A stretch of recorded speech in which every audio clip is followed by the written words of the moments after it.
우리 찬송가 420장입니다. 420장.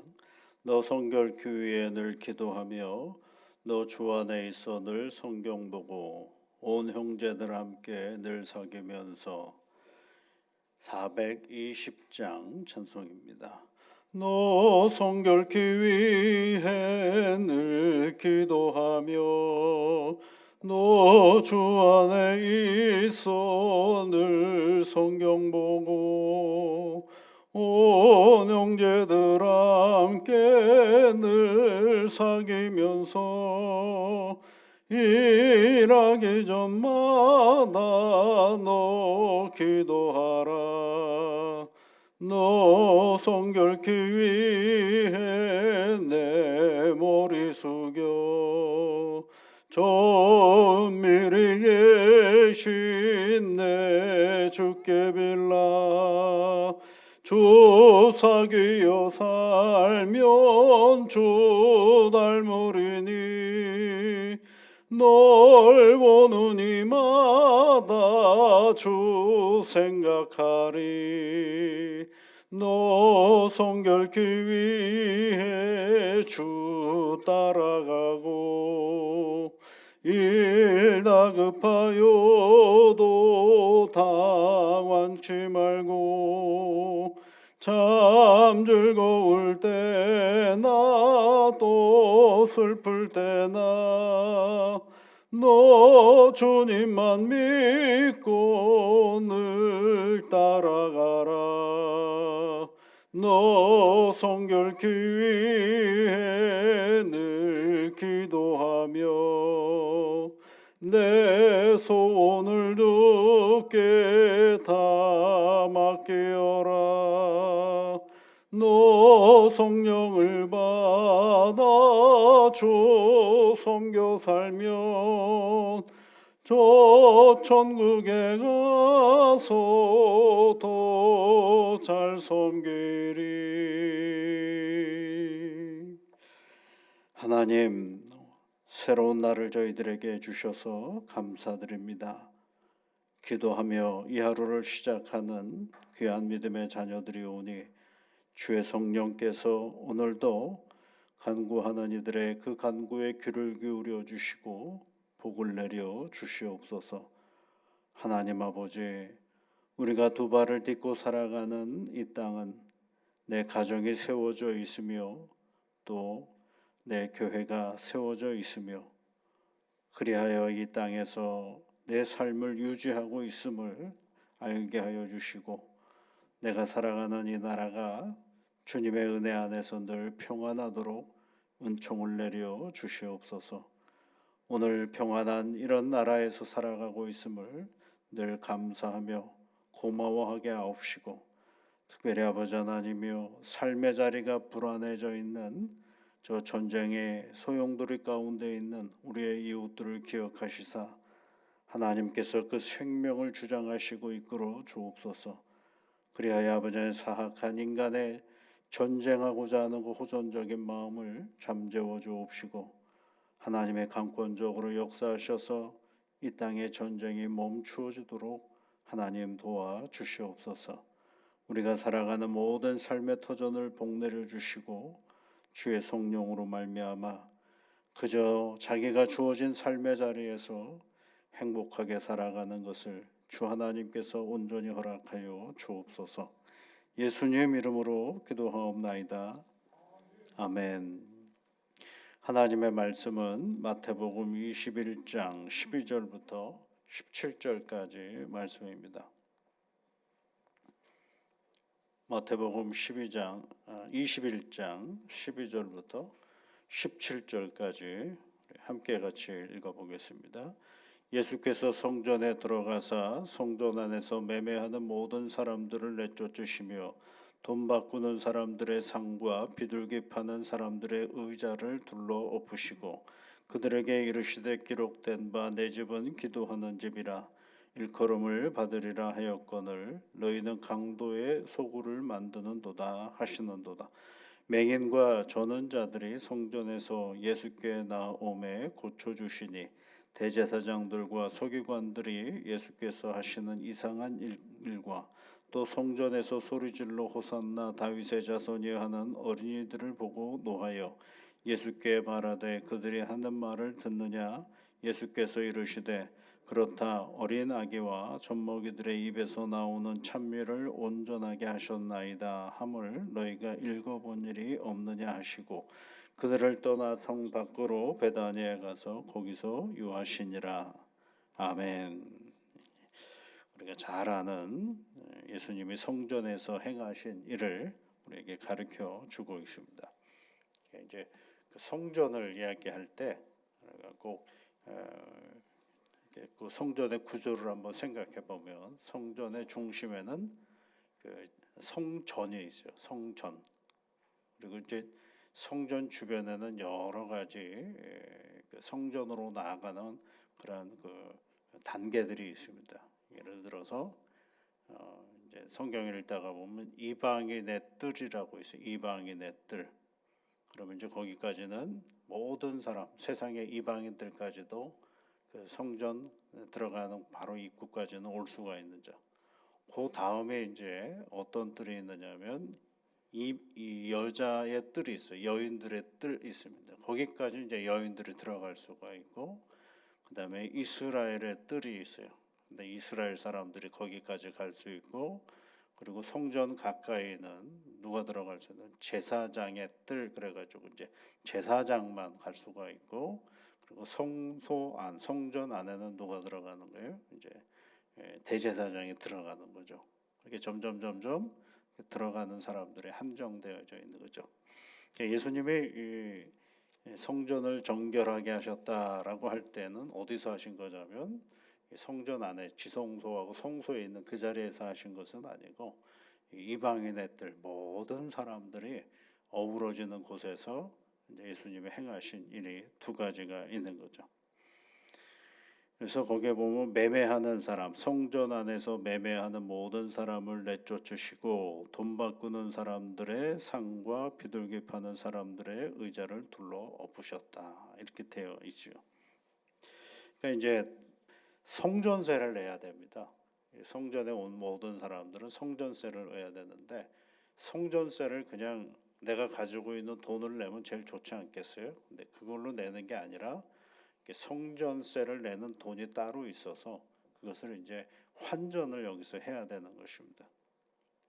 환전을 한다라는 얘기는 똑같은 액수를 바꿔주는 것처럼 여겨지만 환전이라는 게 여러분 그냥 되는 게 아니라 거기에는 항상 뭐가 붙게 돼 있느냐면 수수료가 이제 붙게 되는 거죠. 장사가 되는 거죠. 돈을 주고받는 과정 속에서 수수료가 붙게 되는 것입니다. 근데 그런 걸 총괄하는 사람들이 누구냐면 수수료를 받아서 누구에게 주는 거냐면 이제 그 긍정적인 면으로 보면 성전을 보수할 때 쓰는 것, 그리고 이제 그 제사장들이나 이런 그런 쪽에 있는 사람들이 이제 먹고 사는 일에 도움을 주도록 하는 것, 이런 여러 가지 이제 긍정적인 묘수들도 있겠죠. 그러나 꼭 긍정적인 것만 있는 건 아니죠. 비둘기를 판다라고 할 때 모든 사람들이 이제 하나님 앞에 제물을 드리는데 그 제물에 정결해야 되거든요. 근데 그 제물의 정결함인지 아닌지를 누가 판단하는 거기에 감시관이 있어서 그걸 판결을 합니다. 그런데 이 감시관들이 외부에서 가져오는 것들은 거의 다가 뭐가 되느냐면 이제 소위 말하면 이제 반품을 시켜버리고 마는 것입니다. 근데 하나님 앞에 성전까지 왔는데 그걸 어떻게 또 가서 가져올 수가 없잖아요. 그러니까 그 뜰에 있는 것 중에 이제 몇 가지에서 파는 거죠. 그러니까 이게 뭐가 되는 거예요? 거기에서 또 이익이 발생하기 시작하고 그 일들을 행하는 거죠. 그러니까 이제 그 성전세도 필요한 것이고, 그 다음에 하나님 앞에 제물을 드리는 것도 필요한 거예요. 필요 없는 일이 아닌데 필요한 것인데 그 필요한 것 속에 뭐가 이루어지기 시작하냐면 본질과 멀어지는 어떤 다른 일들이 발생하게 된다라는 것입니다. 그러니까 성전을 자신의 이익과 편익을 위해서 그렇게 활용하는 사람들이 본의 아니게 생기기 시작했는데 그것이 오래되면 뭐가 되는 거예요? 당연하게 되는 그런 구조가 되는 것이죠. 그러다 보니까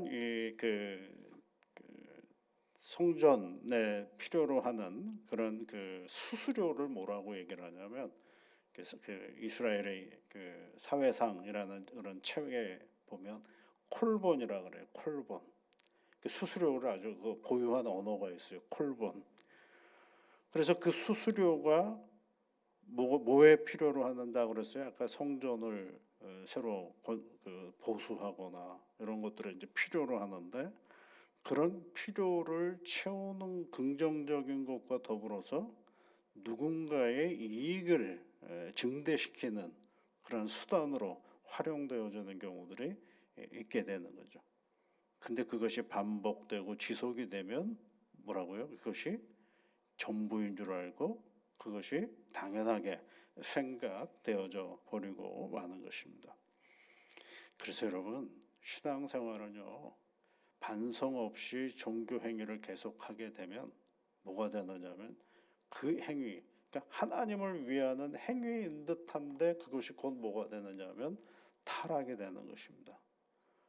이게 정말 우리가 본질을 잘 잃어버리지 않고 가는 거냐? 생각 없이 그 일들을 하기 시작하면 뭐가 되는 거예요? 곧 타락이 되어버리고 마는 것입니다.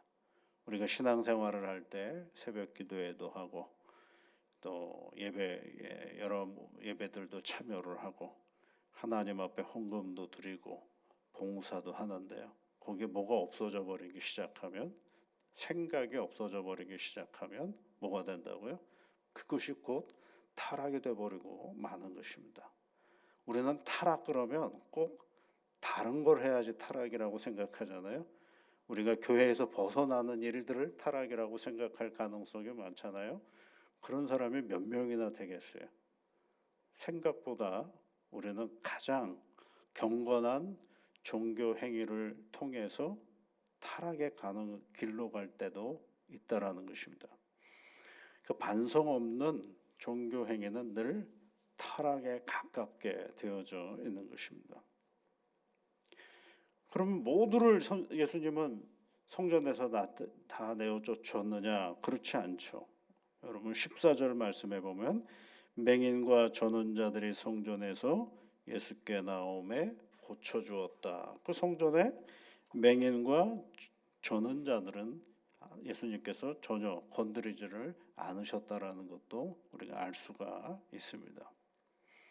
성전에서 해야 될 일이 뭐냐를 잃어버리지 않아야 그 일들을 잘 감당할 수가 있게 되는 것입니다. 저 예전에 이제 뭐라 그럴까요? 이제 제가 복지사 2급 자격증이 있어가지고 그 전에 있던 교회에서 그런 복지에 관련된 담당하는 부목사를 한 적이 있었습니다. 근데 거기서 주관하는 그 교회가 주관하는 복지 시설이 여러 군데가 있었어요. 이천에도 있고 좀 마포에도 있고. 그러니까 이제 그걸 담당하는데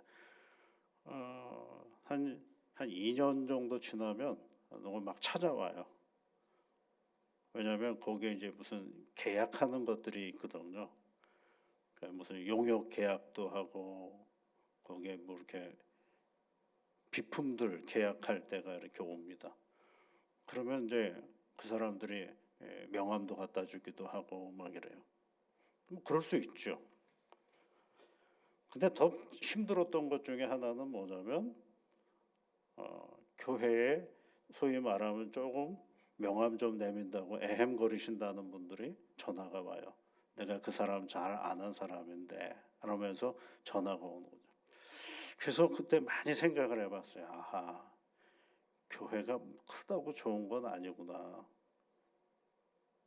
왜냐하면 어떤 공정한 경쟁이나 이런 것들을 통해서 그 일들이 진행이 되면 참 좋겠는데 그렇지 못하는 경우들이 꽤 많은 거죠.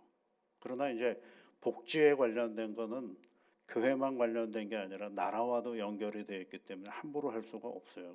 그거는 다 시스템이 공정하게 되어 있어서 뭐 전화를 한다고 그래서 그게 뭐 되거나 그러지는 않거든요. 근데 가만히 보니까 교회가 좀 규모가 있고 크다고 하니까 교회 하나가 쓰다가 서점을 만들기도 하고 다른 걸 또 여러 가지 수익 사업을 하는 경우들이 있어요. 편리하게 하기 위한 거겠죠. 그러나 생각해 보면 교회가 그런 쪽에 관심을 갖기 시작하면 거기에는 꼭 뭐가 일어나기 시작해요. 사람과 사람의 관계, 누가 그 일을 하느냐 이런 것들의 관계로 인해서 가장 중요하게 하나님 앞에 나가야 될 그런 신앙의 터전이 인간의 온갖 복잡함 속에 얽히고 섞이는 경우들이 참 많다라는 것을 알게 됐어요. 다 필요한 거거든요. 그런데 여러분, 필요한 거기 때문에 생각이 없어져 버리면 그 필요가 곧 뭐가 되느냐 하면 우리의 본질로부터 멀어져 가게 되는 하나의 지름길과도 같은 것이 돼버리고 마는 것입니다. 예수님이 선포를 하셨잖아요. 내 집은 만민이 기도하는 집이다라고 얘기하셨죠. 그 본질을 잃어버리지 않아야 우리가 신앙의 길을 걸어가면서 행하는 모든 일들이 이게 잘 갈 수가 있는 거죠. 그 오래된 습관과 행위를 행하는 과정 속에서 늘 그것을 반성하는 태도와 마음의 자리가 있어야 어떻게 되는 거예요? 내가 오늘 그 길을 제대로 가고 있는가를 살펴볼 수가 있게 되는 것입니다. 그래서 잘 가고 있는 듯 해가지고 늘 그렇게 생각했는데 어느 순간에 보니까 본질하고 멀어져 있다라고 한다면 버려야 돼요. 과감하게 버리지 않으면 그것으로부터 탈출해내기가 참 어려운 것입니다. 아마 예수님 오시기 전에 성전에 들어오시기 전에 바리새인들과 서기관들, 장사하는 사람들, 물건 파는 사람들, 환전하는 사람들 아마 아주 자연스럽게 시스템으로 돌아가고 있었을 것입니다. 거기서 일정 정도 나오는 이익이 성전 보수하는 데도 쓰이고 거기서 일정 정도 나오는 이익이 누군가에게 주어지는 일이 될 수도 있고 그러니 얼마나 좋겠어요. 아무 문제가 없는 그런 것인데 그래서 그런 아무 문제가 없는 곳에 주님이 갑자기 오셔가지고 이게 문제가 있다라고 얘기를 하니 얼마 그동안에 아무 문제가 없다고 산 사람은 얼마나 화가 나겠어요. 그러니까 뭐예요? 그분은 그런 대제사장이나 서기관들은 아하 저 사람 참 위험한 사람이구나 라고 얘기하는 거죠. 왜요? 파괴라는 것들이 있기 때문에 그렇습니다. 파괴. 그런데 여러분 신앙생활을 잘 해나가는 과정 속에는 늘 파괴가 있을 수밖에 없어요. 그 파괴가 뭐예요? 본질로부터 멀어져 있는 것들은 과감하게 그것들을 부셔버리지 않으면 내가 더 하나님께로 가까이 가기가 만만치 않은 것이 이게 뭐예요? 이게 신앙의 자리인 것입니다. 그래서 날마다 나를 소위 말하면은 무너뜨리는 작업이 있어야 누구에게로 더 가까이 갈 수 있느냐 하면 하나님께로 더 가까이 가는 작업을 우리가 끊임없이 해낼 수 있게 되는 것입니다. 그래서 우리가 하나님 앞에 나가려면 늘 경계에 서 있어야 되는 거죠. 누구의 경계냐면 내가 무너질 수 있는 그 경계선에서 내가 늘 서 있어야 누가 세워가는 나를 발견할 수 있느냐면 하나님 앞에 하나님께서 세워가는 나를 발견해낼 수가 있는 것입니다. 그래서 신앙생활을 오래 하면 할수록 익숙해지거든요. 그런데 그 익숙함의 자리 속에 낯설음을 인지하지 못하면 우리는 무너질 수밖에 없는 존재입니다. 여러분 하나님을 늘 낯설게 만나셔야 오늘을 더욱더 긴장하면서 그 건강한 긴장감을 가지고 신앙의 길을 잘 걸어갈 수가 있게 되는 것입니다. 모세가 하나님을 만날 때 한번 생각해 보세요. 늘 똑같은 광야에서 똑같은 일이 벌어지는 자거든요. 그런데 어느 날 갑자기 가시던 불에 불이 붙었는데 그 장면이 굉장히 낯설죠. 그 낯선 자리로 한 걸음 한 걸음 나가니까 거기서 누구를 만나요? 하나님을 만나는 장면을 우리가 알 수가 있지 않습니까? 애굽이라는 익숙한 자리에서 하나님께서 그것을 광야의 낯선 자리로 보내어 주시죠. 아브라함에게 친척 아버지 집을 떠나라라고 얘기하고 낯선 곳으로 보내시면서 거기서 하나님을 만나는 거죠. 우리가 늘 태능교회에 얼마나 익숙합니까? 늘 만나는 사람들이 얼마나 익숙합니까? 그런데 그 익숙함의 자리에 익숙함으로만 끝나는 것이 아니라 늘 새롭고 낯선 마음의 자리로 나가야 하나님의 오늘도 어떻게 역사하시고 이끌어 가시는지를 새롭게 보게 되는 것입니다. 오늘 예수님의 행위를 우리가 기억하면서 가장 익숙한 자리에 낯섦으로 다가오시는 우리 주님처럼 오늘도 가장 익숙한 내 삶의 자리를 오늘을 떨쳐서 새롭게 하시고 낯설게 하시는 하나님께로 한 걸음 더 나아가는, 그리하여 나를 향한 하나님의 도우심과 이끄심을 새롭게 바라보는 그런 복된 새날이 되시기를 주의 이름으로 축복합니다. 같이 기도하겠습니다. 하늘에 계신 우리 아버지, 아버지의 이름을 거룩하게 하시며 아버지의 나라가 오게 하시며 아버지의 뜻이 하늘에서와 같이 땅에서도 이루어지게 하소서. 오늘 우리에게 일용할 양식을 주시고 우리가 우리에게 잘못한 사람을 용서하여 준 것 같이 우리 죄를 용서하여 주시고 우리를 시험에 빠지지 않게 하시고 악에서 구하소서.